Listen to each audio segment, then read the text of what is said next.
아모스 7장 10절에서 17절까지 말씀을 살펴보도록 하겠습니다. 북이스라엘 베델의 제사장 아마샤와 하나님의 선지자 아모스의 충돌이 일어납니다.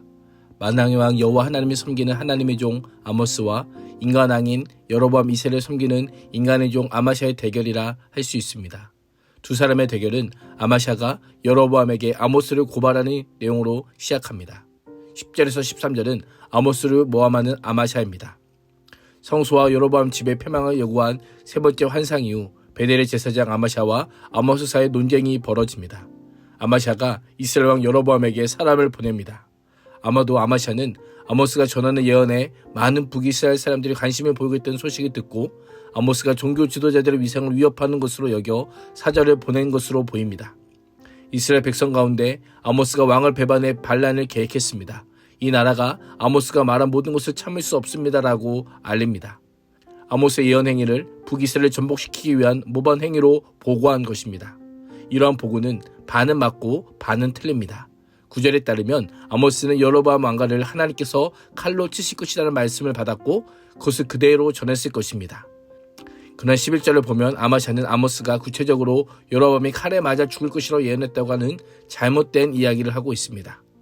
아마샤의 아모스에 대한 기소는 아마샤의 정체를 알려줍니다. 그는 하나님을 위해 존재하는 제사장이 아니라 인간 왕을 위해 일하는 제사장에 불과합니다. 그는 아모스가 전한 말 때문에 이 나라가 고통받는다고 하지만 정작 이스라엘 죄 때문에 하나님께서 고통받으시는 것은 외면합니다. 성소 파괴와 같은 종교에 대한 예고는 관심조차 없습니다. 오히려 철저하게 권력의 편에 서서 아부와 관계를 행하며 어떻게든 왕의 의심과 불신을 일으키며 아모스를 제거하고자 합니다. 이 보고가 여로보암 왕에게 어떻게 들렸을까요? 반역이 일상이던 북이스라엘에서 아마샤의 보고는 여로보암에게 위협이 되었을 것입니다. 예후 왕조도 모반으로 세워졌기에 더욱 민감했을 것입니다.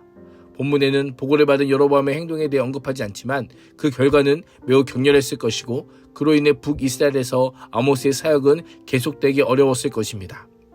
여로보암 왕에게 하나님의 말씀을 전한 아모스를 민족의 반역자로 고발한 아마샤는 아모스를 선견자라고 부르며 유다 땅으로 도망하라고 명령합니다.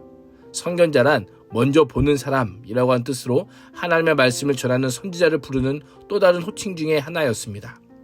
그러나 본문에서 아모스를 선견자라고 부르며 아모스가 전한 예언의 허황됨을 비꼬는 동시에 그런 예언으로는 북이스라엘에서 선지자로 살기 힘드니 남유다로 가서 살궁리나 하라고 하며 비아냥거립니다.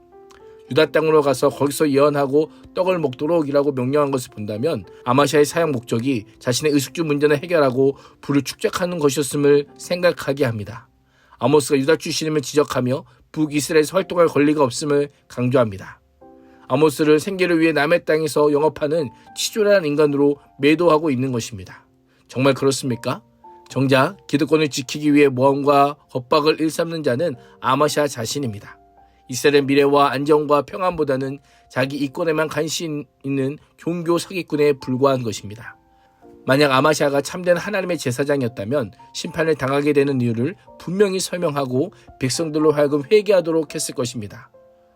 더불어 베델에서는 절대로 예언하지 말라고 합니다. 베델이 왕의 성소가 아니라 하나님의 궁궐, 즉 신전이기 때문입니다. 베델이 더 이상 하나님의 성소의 기능을 하지 않습니다. 성전에는 언약궤가 있어야 하지만 그 자리를 송아지 우상이 대신하며 왕권을 위한 장소로 전락시켜버립니다.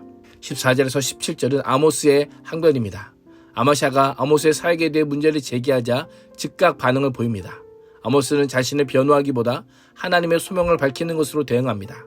자신이 선지자나 생도가 아닌 가축을 돌보고 뽕나무를 기르는 농부라고 하며 자신의 예언 활동이 단순한 생계수단이 아님을 밝힙니다. 북이스라엘까지 와서 말씀을 전하는 것은 하나님의 부르심이요 오직 여호와의 뜻을 따른 것이다 라고 선언합니다. 하나님께서는 아모스의 입을 통해 이스라엘을 내 백성이라고 부르십니다. 이스라엘과 맺은 언약관계를 염두에 둔 표현입니다. 그들은 하나님의 말씀을 듣지 않았지만 하나님께서는 아모스를 선택하셔서 끊임없이 말씀하셨음을 강조하고 있습니다. 생계가 아닌 소명에 따른 정당한 사역임을 밝힌 아모스는 예언을 대적하는 아마샤의 집안에 임할 저주와 이스라엘에 대한 심판을 선언합니다. 아내가 창녀가 될 것이다 라고 합니다. 아내가 창녀가 되고 자신이 더러운 땅에서 죽게 되는 심판은 정교를 생명처럼 여겨야 하는 제사장에게 있어서 매우 큰 수치와 모욕입니다. 아들과 딸은 칼에 맞아 쓰러질 것이며 땅은 칙령하여 나누어질 것이며 이스라엘은 반드시 자기 땅에서 사로잡혀 포로로 끌려가게 될 것이다 라고 말씀합니다. 북이스라엘은 BC 722년 아수르 제국에 의해 멸망당함으로 역사의 뒤안길로 사라졌습니다. 하나님께서는 심판의 대상을 강하게 비판하시는데요. 이스라엘의 타락한 종교계와 부패한 지도자들은 모두 포로로 잡혀가며 멸망합니다. 언약 백성이지만 경고의 말씀을 무시했기에 결국 하나님 앞에서 쫓겨나는 수모를 당하게 됩니다. 그런 상황 가운데 하나님의 말씀을 거침없이 담대하게 전하는 아모스의 모습이 어떻게 보이십니까? 사람의 관심과 하나님의 말씀을 저울질하지 않습니다. 그는 오직 하나님의 말씀만을 당당하게 선포합니다. 아모스는 하나님께서 자신을 세우셨고 가야 할 것도 전할 말도 알려주셨기에 결코 중단할 수 없었던 것입니다. 보냄을 받은 자에게 중요한 것은 화려한 이력이나 논리적인 언변이나 인간적 자격이나 대중의 반응이 아닙니다. 자신을 보내신 분의 말씀을 충실히 대변하는 것입니다. 흔들림 없는 의연함으로 단호하게 말씀을 전하는 것입니다. 오늘 말씀은 아마시아 시대를 아모스로 살아갈 것을 명령합니다.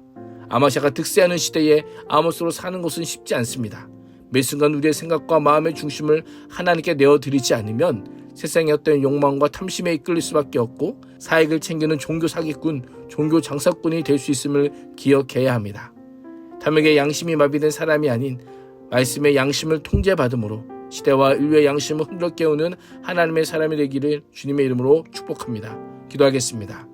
하나님, 아마시아 시대 가운데 오롯이 하나님의 말씀만을 전하고 따르는 신뢰하는 아모스로 살아가게 하여 주옵소서. 예수님의 이름으로 기도합니다. 아멘.